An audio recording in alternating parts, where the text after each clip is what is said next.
Natural home decker ഉണ്ടാക്കാം. ഇനി നമുക്ക് നാച്ചുറൽ ഹോം ഡെക്കർ ഉണ്ടാക്കാൻ നമുക്കൊരു കാർഡ്ബോർഡ് വേണം. നമ്മൾക്ക് കുറച്ച് പൂ വേണം. നമുക്ക് ഒരു കത്രിക വേണം. നമ്മൾക്ക് ഒരു സെലോ ടേപ്പ് വേണം. എന്നാൽ നമ്മൾക്ക് തുടങ്ങിയാലോ? ഈ കാർഡ്ബോർഡ് മരത്തിന്റെ ഷേപ്പിൽ മുറിക്കണം. ഇനി നമുക്ക് ഈ മരത്തിന്റെ കളർ അടിക്കാം. പുറകിലെല്ലാം സെലോ ടേപ്പ് ഒട്ടിക്കാം.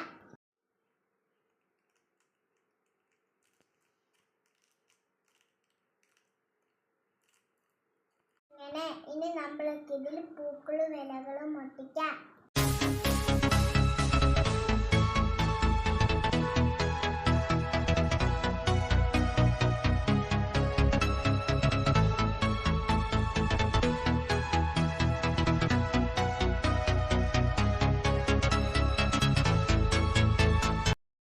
പൂക്കൾ ഫിറ്റ് ചെയ്തു. ഇനി നമുക്ക് ചെടികൾ ഫിറ്റ് ചെയ്യാം.